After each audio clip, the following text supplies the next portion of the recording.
ಮಕ್ಕಳೇ ಜಾಗೃತರಾಗಬೇಕು. ನಾಳೆ ಈ ಬಿಲ್ಲಕ್ಕೆ ಈ ಪಾಸ್ ಆಗುವುದಿಲ್ಲ. ಅವರು ದಂಡ ಮಾಡ್ತಾರೆ, ಹೋರಾಟ ಮಾಡ್ತಾರೆ, ಅವ್ರು ಬೆಂಕಿ ಹಚ್ತಾರೆ. ಆದ್ರೆ ನೀವು ಮನ್ಯಾಗ ಕೂಡುವುದಿಲ್ಲ. ನಿಮ್ಮ ಆಸ್ತಿ ರಕ್ಷಣೆ ಮಾಡ್ಕೋಬೇಕಾದ್ರೆ ನೀವು ಹೊರಗೆ ಬಿಡಬೇಕಾಗ್ತದ. ನೀವು ಹೊರಗೆ ಬಿಡಾರಂದ್ರೆ ಬೆಳಕ ಮುಟ್ಟು ಹಾಕೋದಿಲ್ಲ, ಜಮೀನು ಹೋದ್ರು ಹೊರಗೂ ಬರೋದಿಲ್ಲ ಅಂದ್ರೆ ಎರಡೇ ಆಪ್ಷನ್ ಇವು.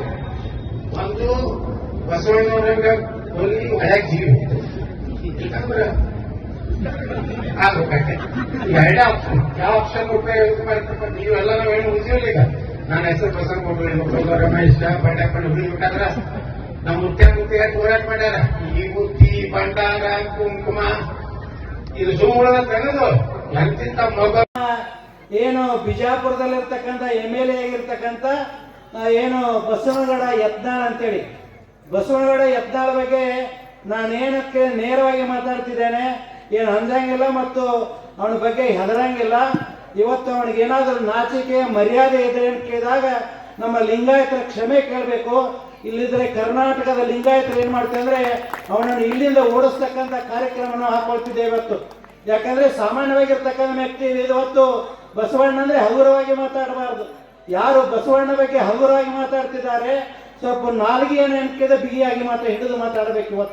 ಇವತ್ತು ಏನೋ ಅವತ್ತು MLA ಇದ್ದಿರ್ಬೋದು, ನೀ ಏನೋ ಇವತ್ತು ದೊಡ್ಡ ಶ್ರೀಮಂತ ಇದ್ದಿರ್ಬೋದು, ಏನಾದ್ರೂ ಇದ್ದಿರ್ಬೋದು. ನಿನ್ನ ಶ್ರೀಮಂತಿಕೆ ನಿನ್ನ ಏನು MLA ಏನಾಗ್ತದೆ ಅಂದ್ರೆ ಅದು ಧಿಕ್ಕಾರ ಆಗ್ತದೆ. ಜನ ಏನ್ ಮಾಡ್ತಾರೆ ಅಂದ್ರೆ ಇವತ್ತು ಕರ್ನಾಟಕದ ಪ್ರತಿಯೊಬ್ಬರು ಇವತ್ತು ದೀನರಾಗಲಿ ದಲಿತರಾಗಲಿ ಎಲ್ಲರೂ ಏನ್ ಮಾಡ್ತಾರೆ ಅಂದ್ರೆ ಉಗಿತಕ್ಕಂಥ ಕೆಲಸ ಮಾಡ್ತಿದ್ದಾರೆ.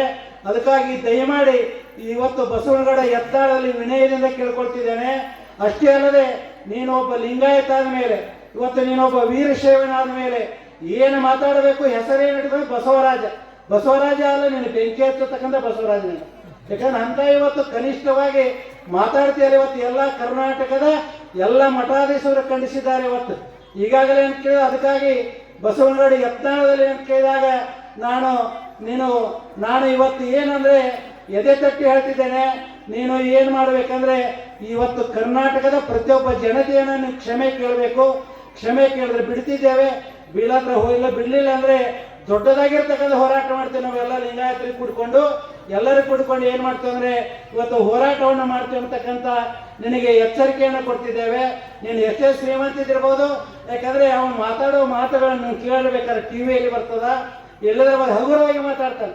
ಸ್ವಾಮಿಗಳ ಬಗ್ಗೆ ಹಗುರವಾಗಿ ಮಾತಾಡ್ತಿದ್ದಾನೆ, ಬಸವಣ್ಣವ್ರ ಬಗ್ಗೆ ಹಗುರವಾಗಿ ಮಾತಾಡ್ತಿದ್ದಾನೆ. ಇವು ಒಬ್ಬನೇ ಏನು ತೀಸ್ ಮಾರ್ಕ್ ಅಂತ ತಿಳ್ಕೊಂಡ ನಾವು. ಏನು ದೊಡ್ಡ ನೀನು ಏನು ಮಿನಿಸ್ಟರ್ MLA ಇದ್ರೆ ನೀನು ದೊಡ್ಡವನ ತಿಳ್ಕೊಂಡು ಬರೋದು. ಇವತ್ತು ಸಮಾಜದಲ್ಲಿ ಕೇಳಿದಾಗ ಪ್ರತಿಯೊಬ್ಬ ಜನಾಂಗದವರು ನಿಮ್ಗೆ ಓಟಾಗಿ ಹಾರಿಸ್ತಿರ್ತಾರೆ. ನೀನು ಯಾರನ್ನು ಕೇಳಿದ್ರೆ ನೀನು ಒಬ್ಬನೇ MLA ಆಗಂಗಿಲ್ಲ. ನಿಮ್ಗೆಲ್ಲರೂ ಏನು ಮಾಡ್ತಾರೆ ಅಂದ್ರೆ ಶರಣು ಸಲಗರ್ ಇರಲಿ, ನಮ್ಮ ಶೈಲೇಂದ್ರ ಇರಲಿ, ಎಲ್ಲರೂ ಏನು ಮಾಡ್ತಾರೆ ಅಂದ್ರೆ ಓಟಾಗಿ ಯಾರಿಗೆ ಹಾರಿಸ್ತಿರ್ತಾರೆ. ಇವು ಜನಗಳಿಗೆ ನೀವು ಗೌರವ ಕೊಡಂಗಿಲ್ಲ ಅಂದ್ರೆ ಎಂತ MLA ನಾನೇ ಬಸವಣ್ಣಿದ್ದೆ ಅಂತ ನಾಲಾಕಿ ಹೇಳ್ತಿದ್ದೆ ನಾವು. ಅದಕ್ಕಾಗಿ ಯಾರು ಬಸವಣ್ಣಲ್ಲ. ಆ ಬಸವಣ್ಣನ ಸರಿಸಮಾನವಾಗಿ ನಿಲ್ಲತಕ್ಕಂಥ ವ್ಯಕ್ತಿ ಯಾರೂ ಅಲ್ಲ. ಈ ಜಗತ್ತಿನಲ್ಲಿ ಯಾರಾದ್ರೂ ಒಬ್ಬ ಬಸವಣ್ಣ ಇದ್ರೆ 12ನೇ ಶತಮಾನದ ಧರ್ಮಗುರು ಬಸವಣ್ಣವ್ರು ಬಿಟ್ರೆ ಯಾರೂ ಬಸವಣ್ಣ ಆಗಂಗಿಲ್ಲ. ಸುಮ್ಮನೆ ನೀವು ಬರ್ಕೋಬಹುದು ಅಭಿನವ ಬಸವಣ್ಣ, ಆ ಬಸವಣ್ಣ ಶರಣ ಅಂತ ಬರ್ಕೋಬಹುದು. ಇದೆಲ್ಲ ಸುಳ್ಳಾಗ್ತದೆ. ಅದಕ್ಕಾಗಿ ದಯಮಾಡಿ ಅಂತ ಕೇಳಿದಾಗ ಆ ಯತ್ನಾಳರಲ್ಲಿ ವಿನಂತಿ ಮಾಡ್ಕೊಳ್ತಿದ್ದೇನೆ. ನೀನು ತೀವ್ರವಾಗಿ ಏನು ಕೇಳಿದಾಗ ನೀನು ಮಾತಾಡೋ ಖಂಡಿಸ್ತಿದ್ದೇವೆ. ಅದನ್ನು ವಾಪಸ್ ತಗೋಬೇಕು. ದಯಮಾಡಿ ವಾಪಸ್ ತಕೊಂಡ್ರೆ ಮುಂದೆ ನೀ ಆರಿಸಿ ಬರ್ತಿಲ್ಲ, ಹತ್ರ ಬಿದ್ದು ಹೋಗ್ತಿಲ್ಲ ನೋಡ್ಬೇಕಂತ ನಾನು ಈ ಮಾತನ್ನ ಚಾಲೆಂಜ್ ಕೊಟ್ಟು ಹೇಳ್ತಿದ್ದೇನೆ. ಅಕಸ್ಮಾತ್ ನೀವು ಮುಂದಿನ ಸಲ ಬೀಳಲಿಲ್ಲ ಅಂದ್ರೆ ಈ ಮಠದಿಂದ ತ್ಯಾಗ ಮಾಡ್ತಾನೆ ಇವತ್ತು. ಯಾಕಂದ್ರೆ ಜನ ಏನ್ ಮಾಡ್ತಾರೆ ಅಂದ್ರೆ ನೀನು ಬಹಿಷ್ಕಾರ ಮಾಡ್ತಿದ್ದಾರೆ. ಅದಕ್ಕಾಗಿ ದಯಮಾಡಿ ಆ ರೀತಿ ಆಡಬಾರ್ದು. ಅದಕ್ಕಾಗಿ MLAಗಳಾದವರು, ಮಂತ್ರಿಗಳಾದವರು ಸೌಜನ್ಯದಿಂದ ಮಾತಾಡಬೇಕು. ಸಿಕ್ಕಾಪಟ್ಟಿ ಮಾತಾಡೋದ್ರಲ್ಲಿ ಏನಾಗ್ತದೆ, ಸಮಾಜದಲ್ಲಿ ಹೊಲಸಾಗಿಬಿಡ್ತದೆ. ಇವತ್ತು ಅತಿಯಾಗಿರ್ತಕ್ಕಂಥ ಮಾತುಗಳಿಂದ ಏನಾಗಿದೆ ಅಂದ್ರೆ ಸಮಾಜ ಹೊಡಿತಕ್ಕಂಥ ಕೆಲಸಗಳನ್ನು ಇವತ್ತು ಬಗ್ಗವಲ್ಲ, ನಾನು ವಿಷಾದ ವ್ಯಕ್ತಪಡಿಸುವ ಪ್ರಶ್ನೆನೇ ಇಲ್ಲ, ನಾನು ಕ್ಷಮೆನೂ ಕೇಳಲ್ಲ ಅಂತ ಹೇಳಿದರು. ಇನ್ನೂ ಒಂದು ಅನಾಹುತದ ಹೇಳಿಕೆ ಏನಂದ್ರೆ ನಾನೇ ಬಸವಣ್ಣಿದ್ದೀನಿ ಅಂತ ಹೇಳ. ನಾನೇ ಬಸವಣ್ಣಿದ್ದೆ, ನಾನು ಯಾಕೆ ಕ್ಷಮೆ ಕೇಳಬೇಕು ಅಂತ ಹೇಳ್ತಾರೆ. ಇವರು ಅವ್ವಪ್ಪ ಬರೀ ಬಸವಣ್ಣ ಹೆಸರು ಇಟ್ಟಿದ್ದಕ್ಕಾಗಿ ಬಸವನಗೌಡ ಅಂತ ಹೆಸರು ಇಟ್ಟಿದ್ದಕ್ಕೆ ಬಸವಣ್ಣ ಆಗ್ಲಿಕ್ಕೆ ಬರಲ್ಲ. ದೇವರಾಗಬಹುದು ಆದರೆ ಬಸವಣ್ಣನಾಗಬಾರದು ಅಂತ ಹೇಳಿ ಶರಣ ಹೇಳ್ತಾರೆ. ಅದು ನಾನೇ ಬಸವಣ್ಣ ಇದ್ದೀನಿ ಅಂತ ಅನ್ನುವಂಥ ಒಂದು ಅಧಿಕಾರದ ಪಿತ್ತ, ಹಣದ ಒಂದು ಮದ, ಅಧಿಕಾರದ ಮದ, ಆ ಪಿತ್ತ ಇವರಿಗೆ ನತ್ತಿಗೇರಿದೆ. ಅದಕ್ಕಾಗಿ ಈ ರೀತಿ ಅವರು ವಿನಾಶಕಾಲ ವಿಪರೀತ ಬುದ್ಧಿ ಅಂದಂಗ ಈ ವಿನಾಶ ಕಾಲ ಅವರಿಗೆ ಸಮೀಪದ ಅಂತ ಕಾಣಿಸ್ತದೆ.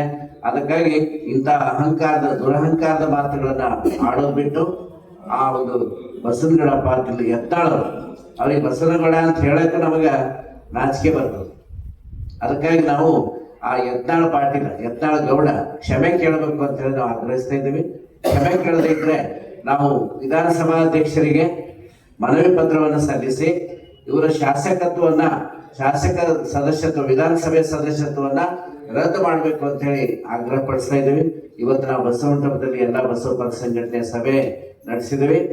ನಾಳೆ ಉಳಿಸ್ಬಿಟ್ಟು ನಾಡಿದ್ದು 3ನೇ ತಾರೀಕು ನಾವು ಬೀದರ್ನಲ್ಲಿ ಒಂದು ಪ್ರತಿಭಟನೆ ಮಾಡಿ ಎಲ್ಲ ರಾಷ್ಟ್ರೀಯ ಬಸವದಳ ಲಿಂಗಾಯತ ಧರ್ಮ ಮಹಾಸಭಾ ಮಹಿಳಾಗಳ ವತಿಯಿಂದ ಪ್ರತಿಭಟನಾ ಮೆರವಣಿಗೆಯನ್ನು ಮಾಡಿ ಎಲ್ಲ ಬಸವ ಪರ ಸಂಘಟನೆಯವರು ಕೂಡ ಇದನ್ನು ಕರೆದು ಎಲ್ಲರೂ ಕೂಡಿ ನಾವು ಮನವಿಯನ್ನ ಜಿಲ್ಲಾಧಿಕಾರಿಗಳ ಮೂಲಕ ಕಳಿಸ್ತಕ್ಕಂಥ ಕಾರ್ಯವನ್ನ ಮಾಡ್ತಾ ಇದ್ದೀವಿ. ಅದಕ್ಕಾಗಿ ಕೂಡಲೇ ಯತ್ನಾಳ್ ಅವರು ಈ ಬಗ್ಗೆ ಕ್ಷಮೆಯನ್ನ ಕೇಳಬೇಕು.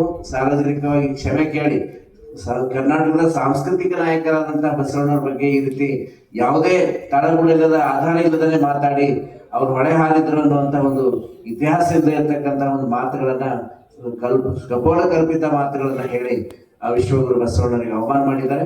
ಅವ್ರ ಕ್ಷಮೆ ಕೇಳಬೇಕು.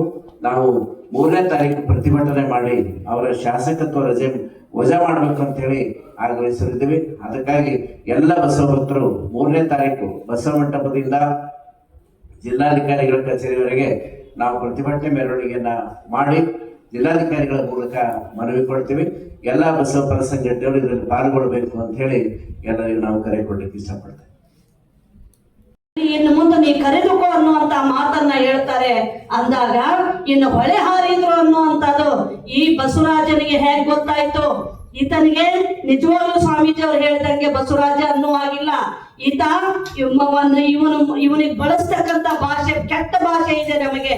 ಆದ್ರೆ ಬಸವರಾಜ್ ಯತ್ನಾಳ್ ಅವರು ಎಂದು ಬಸವಣ್ಣನವರು ಹೊಳೆ ಹಾರಿದ್ರು ಅಂದ್ರು ಅವ ಅಂದೇ ಸತ್ರು ಅಂತ ಹೇಳ್ತೇನೆ ನಾನು ಇವತ್ತಿನ ದಿವಸ. ಅಂದೇ ಸತ್ರು ಅವರು. ಅದಕ್ಕಾಗಿ ಬಸವನಗೌಡ ಯತ್ನಾಳ್ ಅವರು ದಯವಿಟ್ಟು ಕ್ಷಮೆ ಕೇಳಬೇಕು. ಇಲ್ಲದೆ ಇದ್ರ ಈ ಬಸವ ಪರ ಸಂಘಟನೆಗಳು ದಯವಿಟ್ಟು ಅವರ ವಿರುದ್ಧವಾಗಿ ಹೋರಾಟವನ್ನ ನಾವು ಪ್ರಾರಂಭ ಮಾಡ್ತೇವೆ ಅನ್ನುವಂಥದ್ರ ಬಗ್ಗೆ ನಾ ಈ ಮೂಲಕ ತಿಳಿಪಡಿಸ್ತಾ ಇದ್ದೇನೆ. ಆದಷ್ಟು ಕೂಡಲೇ ಕ್ಷಮೆಯನ್ನ ಯಾಚಿಸ್ಬೇಕು. ಇವತ್ತು ನಮ್ಮ ಮುಂದೆ ಬೇಡ, ಜನತೆ ಮುಂದೆ ಬೇಡ, ಗುರು ಬಸವಣ್ಣನವರ ಮುಂದೆ ನೀವು ಪ್ರಾಮಾಣಿಕರಾಗಿದ್ರ, ಗುರು ಬಸವಣ್ಣನವರ ಹೆಸರು ಇಟ್ಕೊಂಡಿದ್ದು ನಿಮ್ಗೆ ಹೆಮ್ಮೆ ಇದ್ದಿದ್ರ ನೀವು ದಯವಿಟ್ಟು ಗುರು ಬಸವಣ್ಣನವರ ಮುಂದಾದ್ರೂ ಕೂಡ ಕ್ಷಮೆಯನ್ನ ಯಾಚಿಸ್ಬೇಕು ಅಂತ ಹೇಳ್ಬಿಟ್ಟು ಈ ಮೂಲಕ ನಾನು ತಿಳಿಸ್ತಾ ಇದ್ದೇನೆ. ಶರಣು ಶರಣಾರ್ಥಿ. ನಿಮ್ಮ ಹೆಸರು